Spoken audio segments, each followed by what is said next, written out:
Hello everyone, welcome back to CryptoCache. Thank you so much for joining me here. Hope you're having an amazing day, and we're going to take a look here at Bitcoin, see kind of what's going on, of course, and hopefully help understand what happened last night. Now, there's a good chance it has a lot to do with inflation, a lot of news type of things that are essentially outside of the TA, because the TA was telling us that we're going to have a continuation to the upside. Now that we're back down to where we started, we want to kind of see if there's potential for it to come back up. I believe so, of course, because we are still holding that trend line, but obviously there's a lot of factors in play. So we'll take a look at that. Now, new to the channel, not a financial advisor. I just love teaching people how to trade. Hopefully you can learn something here today. CryptoCache.tech is a website if you want to become a current community member, as well as learn from my trading academy, and of course, benefit from the signals that I send, where I basically just share with you every single trade that I take so you know how to structure your trades, profit targets, trailing stop losses, everything's built in. It's really awesome. You can even one-click follow if you'd like. Either way, take a look here at Bitcoin. Something to kind of note here is we're back under 50 on the RSI. Now this candlestick hasn't closed yet, but the likelihood of it closing below is fairly high. Basically just reiterating the fact that it could be potential resistance. I'm not super sold on that at this point right now, based on the fact that it shot up and shot back down.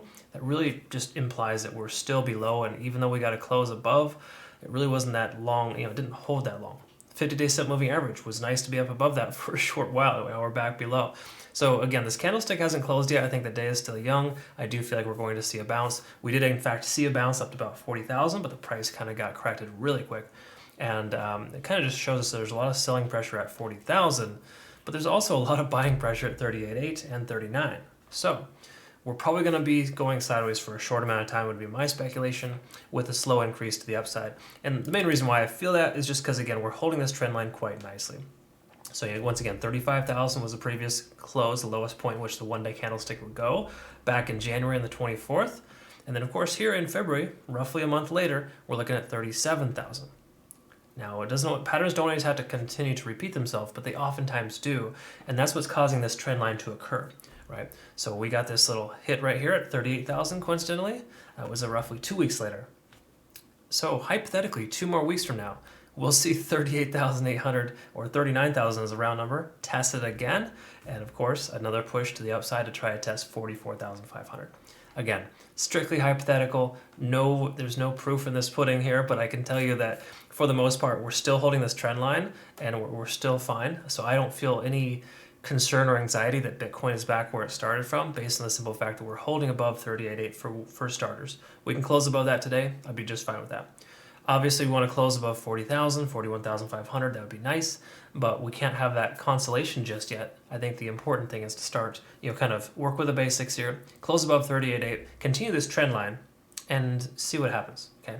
So to me, taking a long position still feels fairly safe, in the sense of the fact that I don't foresee the price going down much lower from here.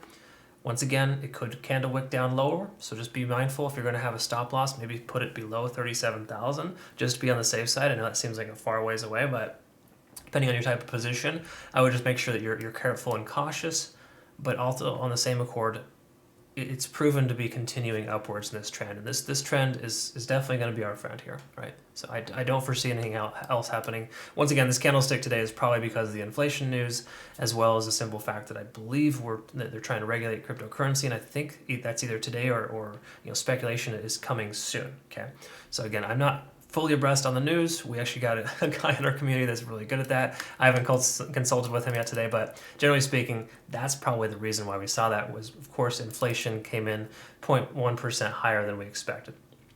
Seems very small, but that can make a big difference in the overall sense of things. All right, anyways, that's enough about that. That's kind of where the one-day chart is. So again, I would say we're more so neutral on the one day, still trending upwards, which is positive. Okay, that's to me the takeaway here. Obviously, we lost the moving averages once more, but as the 50 works its way down, it'll continue to eventually become a support level. I don't foresee this working as a resistance for too much longer. Yes, it proved as a resistance here just a couple hours ago, but that was kind of a weird little one-off. Okay, a lot of pretty sharp increase and decrease in that little time. We'll look at that here in a moment. So that's where we're at there for that. Let's go ahead and look at some of the other key important indicators here. We did have a MACD divergence, so to speak, for obvious reasons. That has to happen when you have a price shift that significant.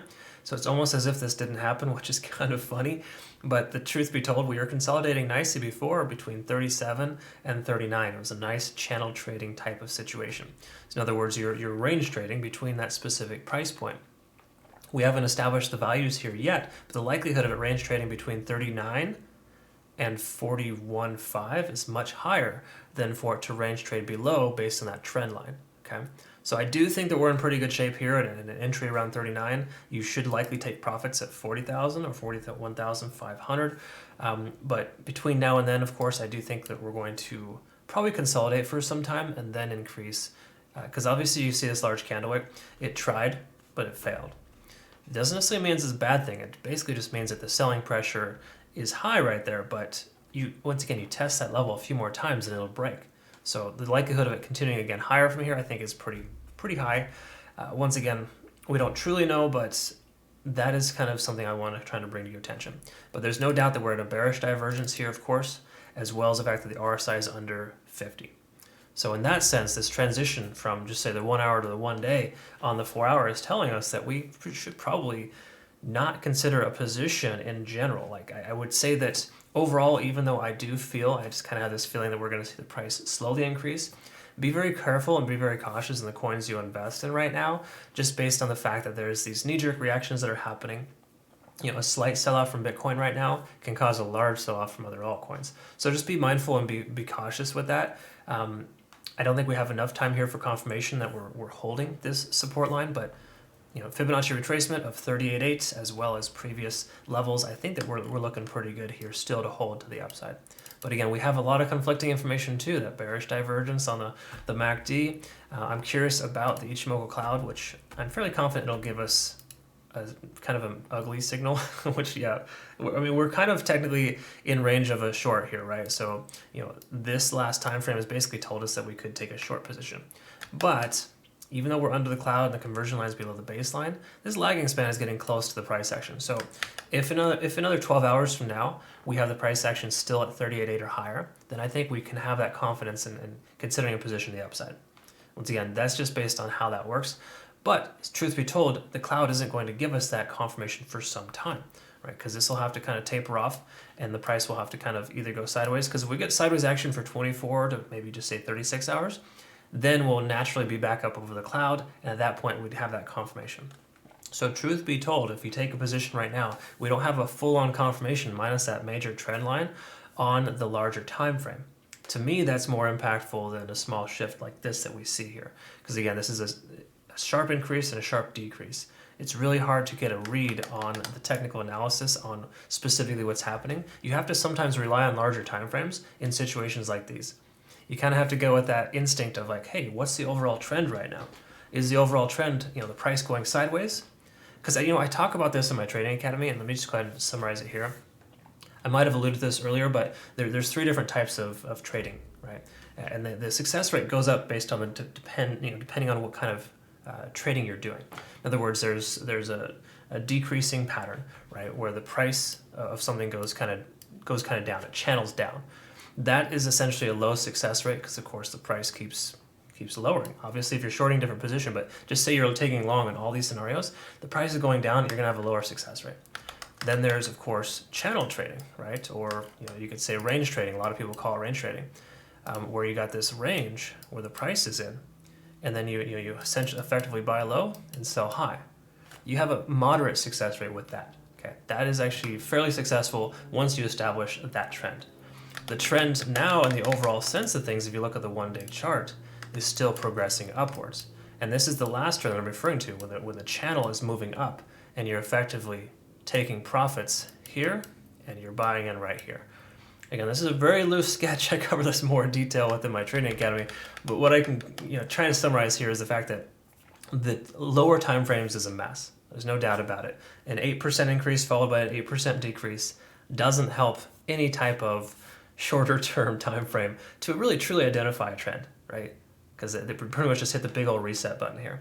But big picture, regardless of all that, if we look at this here, there's no doubt that 35,000 a month and a half ago, 37,000 2 weeks ago, and just a couple of days ago, 38,000. These are all relevant signs showing this progression upwards. Okay, that's the overall trend. So until we break that trend line, to me, we are still tentatively bullish, if you will.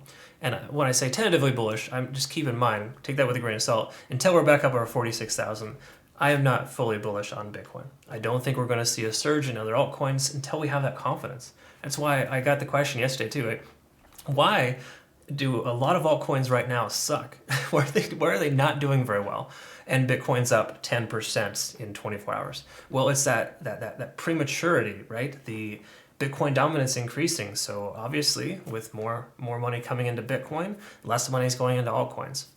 We might see that shift in that dynamic here perhaps soon with this little reset, but I don't think it's going to be much. There's going to be a couple of small ones that are going to surge, Atom, Luna, and a handful of others, and we're just going to be kind of left sitting on our hands. So again, be cautious with your entry. I'm not telling you to take a long position right now per se, but I am telling you that a long position I think is much more likely to be successful than a short position at this immediate time frame. Obviously, depending on your profit targets, your stop losses, etc., those all factor in. But I do feel like overall this trend here is the most important thing to recognize when we have these weird little resets like this.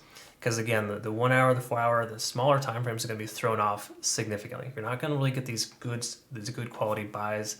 But the truth be told, we got a lot of buying pressure now. We've got a lot more potential at 38,800 and higher. So to me, that's probably the most important thing to recognize here. So again, overall, we're fair to middling on pretty much every single time frame. We don't have any definitive like, hey, this is a great time to buy. But I can tell you the value at 39,000 for Bitcoin to me is quite high. So take that as you will.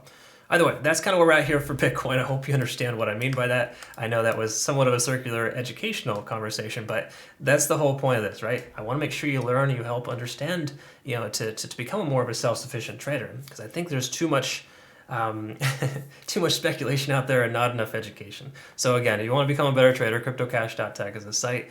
I have a trading academy, teach you every step of the way. It's about a little over 4 hours worth of content so far. I'm adding to it every month. And there's over 40 videos where you can kind of just become a better trader. And of course, the signals that I send out too kind of maybe gives you that confidence to know you're heading in the right direction. But more importantly, you get trailing stop losses and multiple profit targets built into that. And you can one-click follow if you'd like. It's a pretty cool situation. So again, amazing community. Thank you all so much again for being part of my life. You make this, make my life a better place. Thank you so much. I look forward to seeing you all in the next video. Hope you have a great rest of your day. Thanks again for your time. Have a good one.